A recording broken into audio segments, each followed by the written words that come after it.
On today's show, an award-winning Canadian roots blues artist and a local artist who's using his own experience to help others in the community struggling with mental health issues.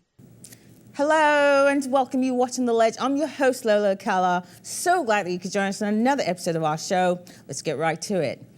He has been nominated for countless awards over the years. The heart and soul to which he delivers his sound is everything that I love about the roots blues genre. He is a 2014 Blues Album of the Year nominee and the winner of the 2014 Maples Blues Awards for Acoustic Act of the Year.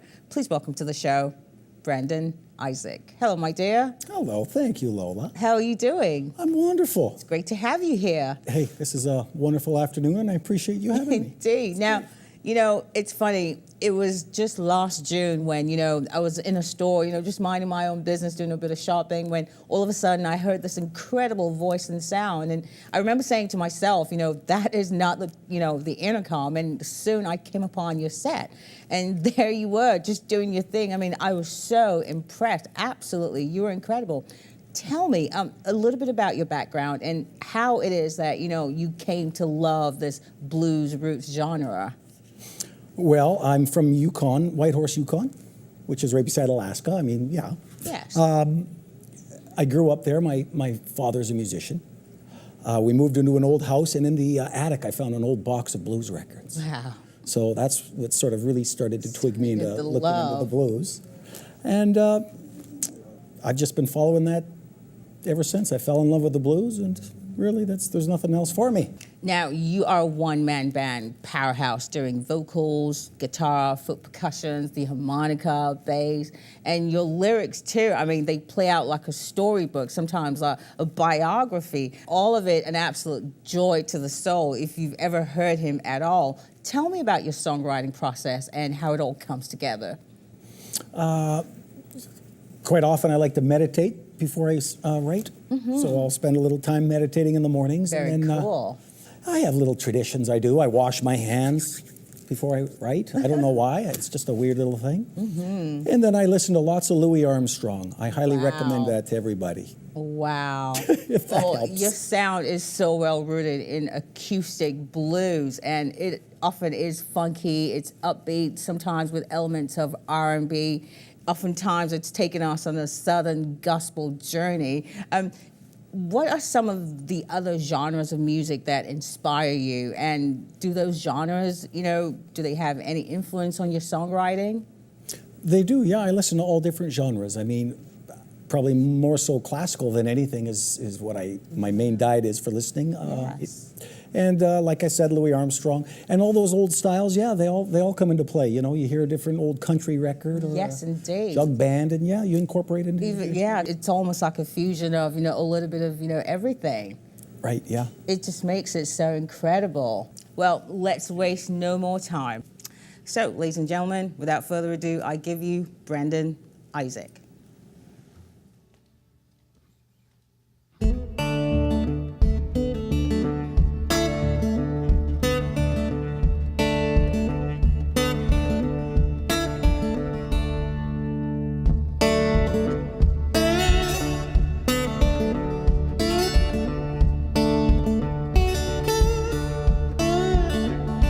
Wash my dishes, wash my clothes, make my supper on my own. Ain't got nobody, ain't got nothing to lose,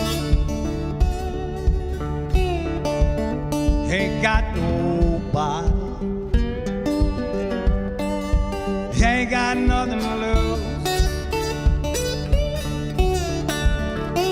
Well, now that's all right, you know, perfectly happy with the blues. Love, oh love, take you for a ride. What the good old blues, stay right there, right there, right there, right there by your side. Ain't got nobody. Ain't got nothing to lose.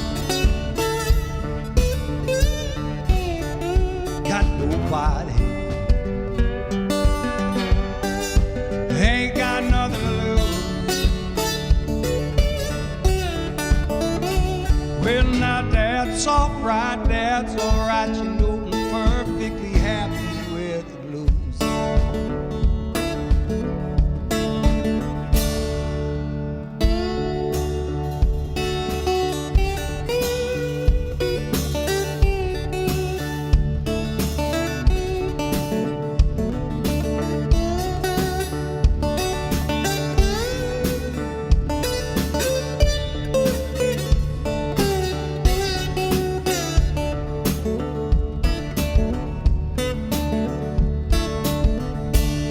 No use in crying, that'd be a shame. I keep myself company.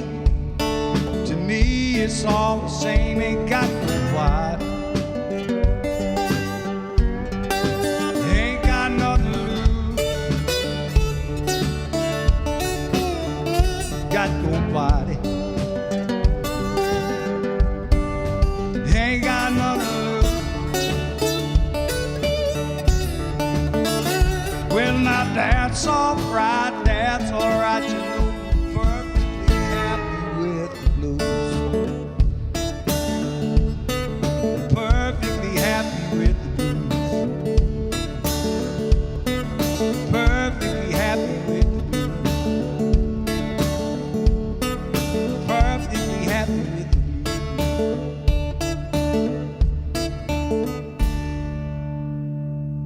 My next interview was one that I initially recorded as part of our March show, but my first guest for that March episode had such incredible content that I felt it was needed that we share it in its entirety with our audience, and I made the decision to move this interview into our April episode.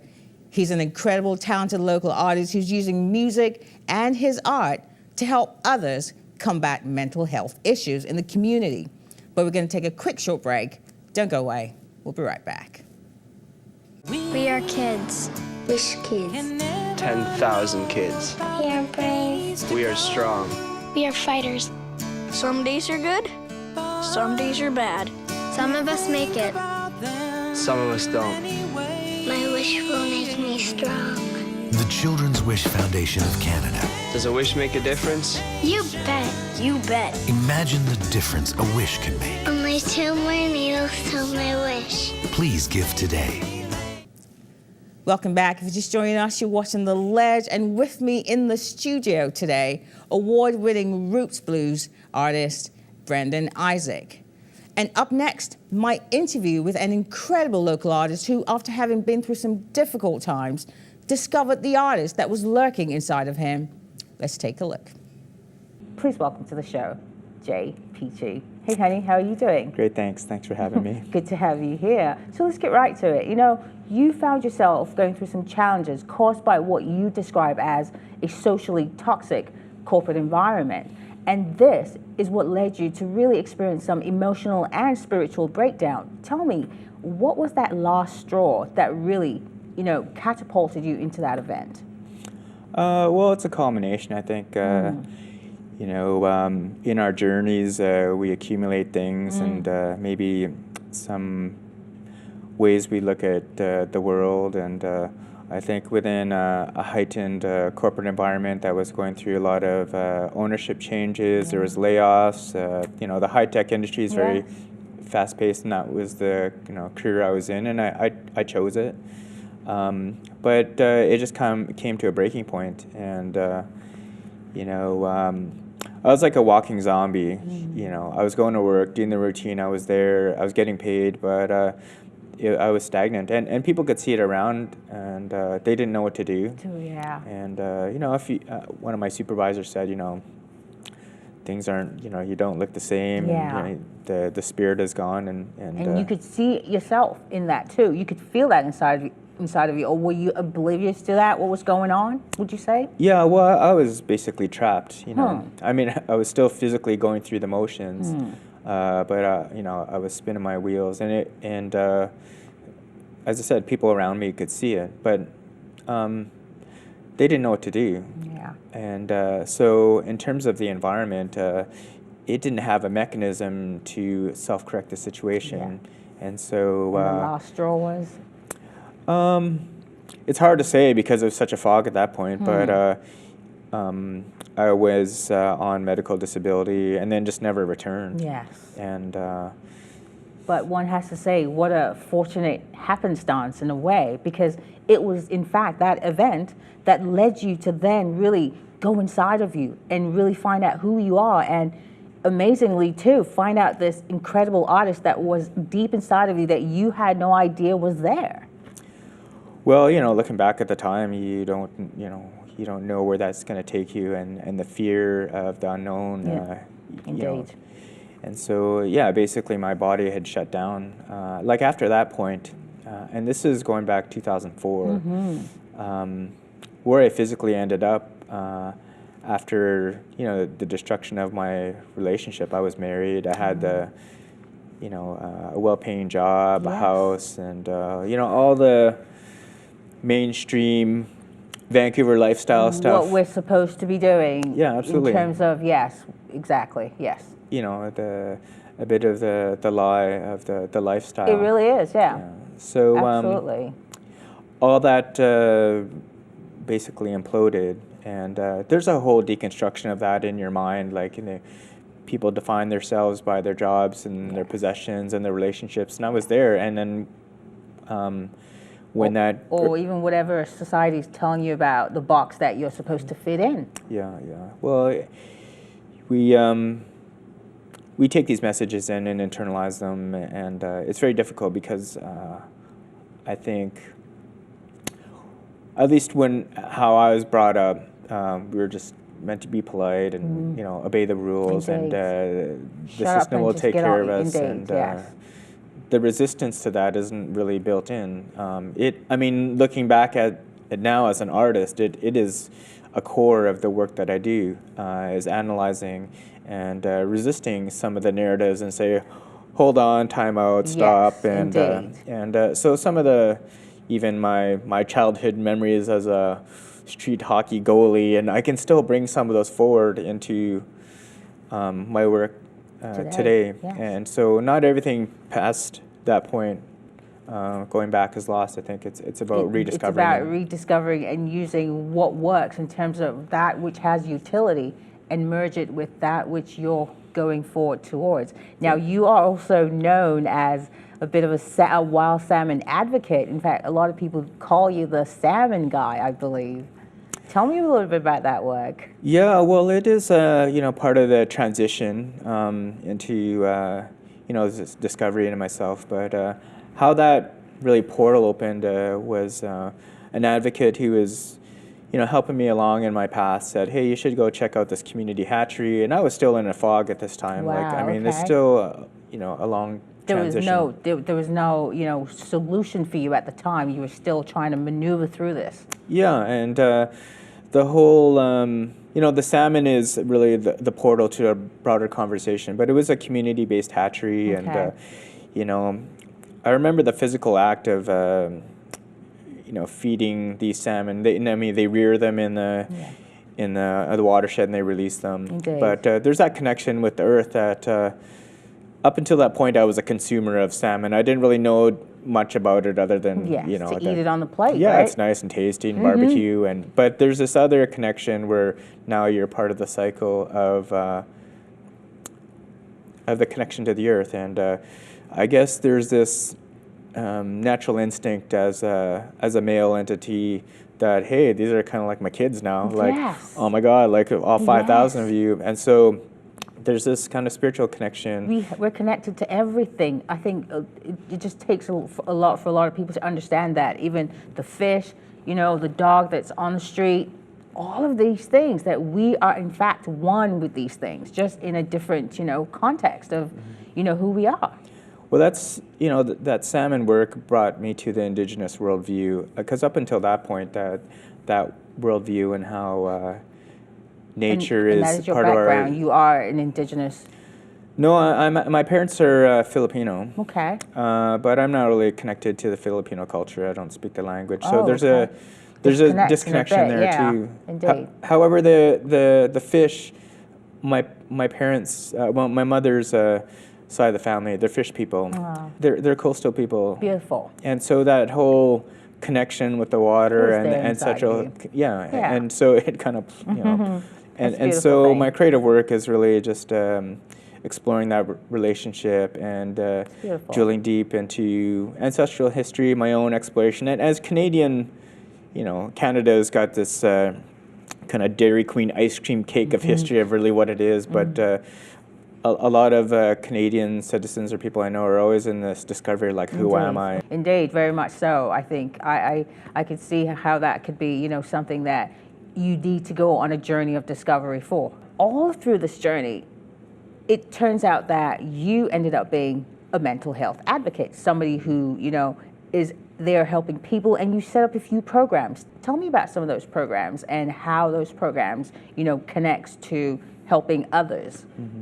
I think it's a form of give back. Like I've seen the community supports and the people around me. There's also within the mental health system, and there's also some self-preservation in creating a different environment of people around you. And so as an advocate, it really about participating in the community of people that I've become part of, right? You can't physically see a mental health disability. No, you can't. It's not something that's obvious to anyone, no.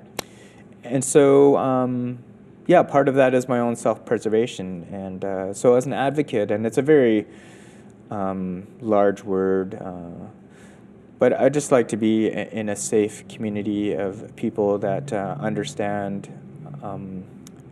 this history, and whether it's personal trauma or societal trauma. Yes. There's a connection there, and I'm trying to create a different space from the world that I'd come from. Indeed. And so the advocacy, I think, is just a title that allows people to relate to it. Very much so. Tell me about that arts therapy program that you actually are part of. Yeah, well, part of the discovery in terms of the mental health, the challenges and peer-to-peer conversations. I started a radio show, a community radio show at CGSF, SFU campus and community, called Sound Therapy Radio, and radio just provided a conversation around mental health and what people were struggling with, and that launched in 2009 and have produced probably over 150 episodes, and someone else has kind of taken that over, but we've transitioned that into television, and the visuals of moving art and video allows another level of. You guys do a great job, because you do get a different, a whole set of different people who could really come on that show, and it's really wonderful to see. Yeah, well, it allows us to bridge the art, the multi-disciplinary aspects of art, like they're musicians, painters, whether they come from a pure technical musical element or if they come from personal struggle and art as the medicine, the self-expression. Indeed, yeah. So that there's a fusion of that, and it's a form of art as well. It's a social engagement and creativity and connecting people. It is. I can relate to that. It's so important when you have that outlet, and it has to be a great feeling knowing that you did find that creativity, and essentially it's an outlet for you to really turn to, when you need to turn to something, particularly, when we think about some of those conflicts that can arise inside of us sometimes. Talk to me about how that really helps you engage yourself as something you can turn to. Yeah, well, it's a form of a medicine. You're exploring really other ways of how people are dealing with struggle. For example, Mark, who's come on the Sound Therapy Arts TV show, his parents come from Holocaust background, and there's major intergenerational trauma. Absolutely. Yeah, but he's expressing it through his music and the way he's, bringing his daughter and family into that expression and interconnecting within his community. So as a witness to that conversation, there's medicine in that I can take for the work that I do, or be able to share it for someone who's going through a similar struggle. And by the notion of creating media and creating that conversation in a very safe space that is free from any encumbrances, whether it's a corporate influence. Yeah. It's just it's a free creative space. Right. And so for people and to be who they are and really freely.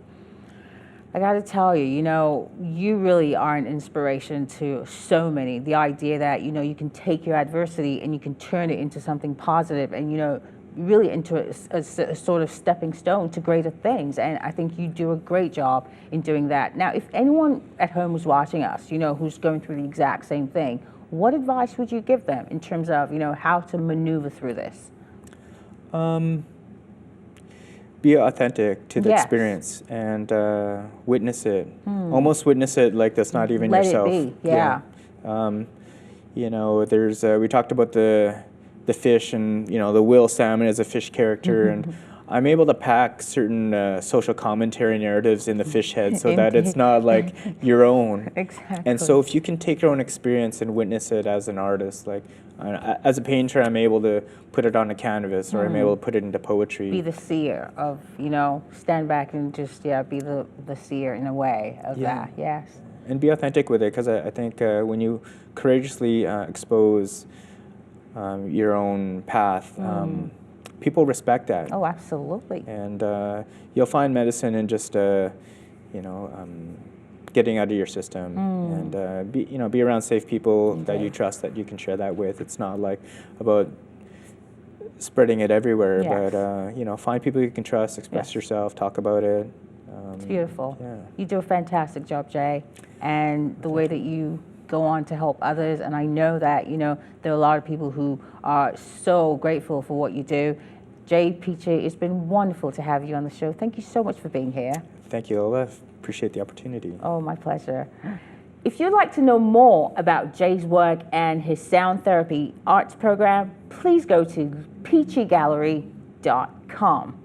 And how incredible is he? It's really some of the things that I love and cherish about the human spirit, our ability to use our adversities as stepping stones to greater things and find ways to help and inspire others along the way. It really is such a beautiful thing and so commendable. Well, we're going to take a quick short break and more Brandon Isaak after this. Today's generation of young people spend the least amount of time outside of any generation in human history. We need to have children out, we need to have people out in order to see the world around that allows us to live. I think something like the Sea to Sky Trail is the epitome of what we need to get people back out into the real world, to see nature as it can be, and something that we are a part of and that we must fight to protect.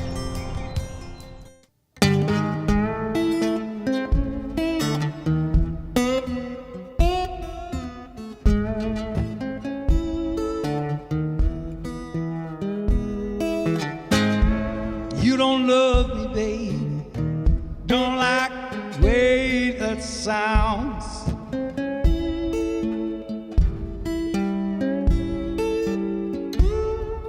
You don't love me, baby.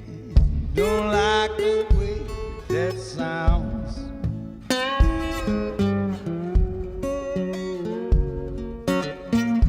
Looks like it's me and the blues. Yes, we're Memphis bound.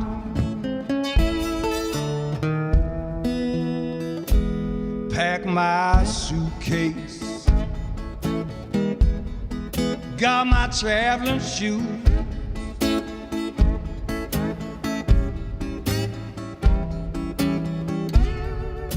Pack my suitcase, got on my traveling shoes.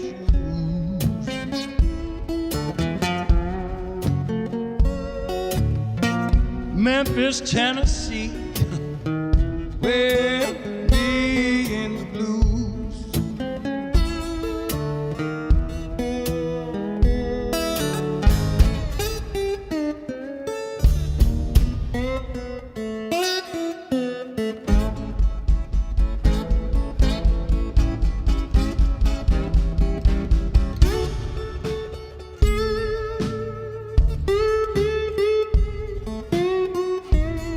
Yes, it's official.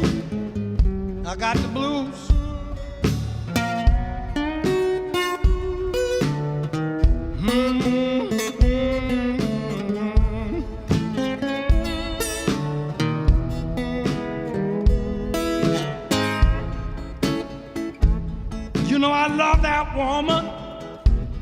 whole wide world, no, I do.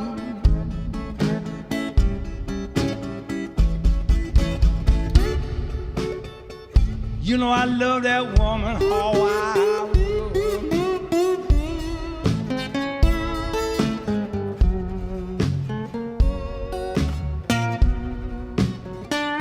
Memphis, Tennessee, me and the blues.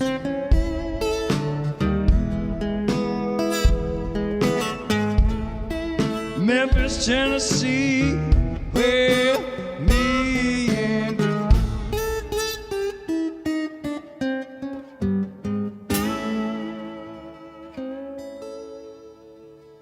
Welcome back. If you're just joining us, you're watching The Ledge. With me today, award-winning roots blues Canadian artist, Brendan Isaak. Brendan, it's been an absolute pleasure me having you on the show today. Thank you. It's been my pleasure to be here. Thank you, Indeed, Lola. no, it's just been absolute magic. You know, so you are on tour at the moment as well. Whereabouts can, our audience and those who love your music, where can we see you? Well, if they go to my website, that's the best way to find out. That's how I Indeed. find out where I'm playing. Absolutely. BrandonIsaak.ca. Catch Brandon at all of the venues that he's going to be at. And you're going to do a little bit more singing for us, aren't you? I would love to. Well, I cannot wait. Well, for more on Brendan Isaak and his music, please go to his website, www.brandonisaak.ca. And you really have to see this. It is absolute music for the soul. Well, that's our show. I'd like to thank my guest, Brendan Isaak, Jay Peachy, and you at home. Thank you so much for watching. We hope you enjoyed it. If you have any questions or comments, please go to our website, www.theledgetvshow.com, or our Twitter or Facebook page, or you can tweet me at Lola Acala. Once again, ladies and gentlemen, I give you Brendan Isaak. Until next time, guys, take care of one another, and we'll see you soon.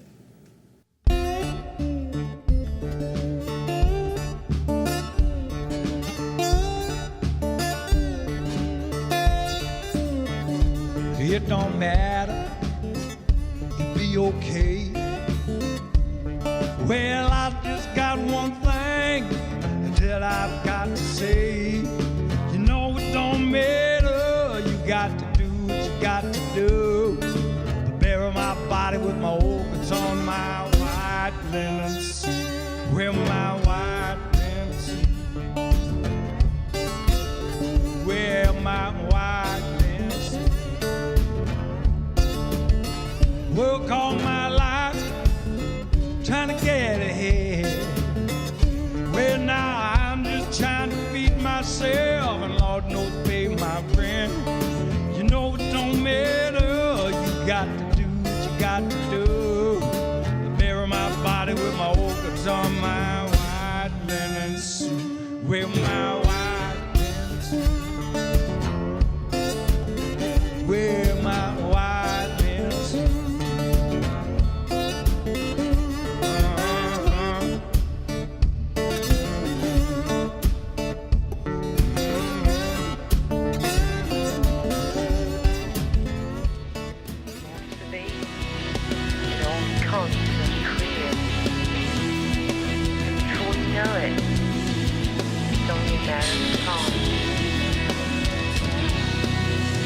Right before you. Don't give up. No, truly no. God has done who you are. It all becomes so clear. It's then that you truly know. And before you know it, it's only a matter of time.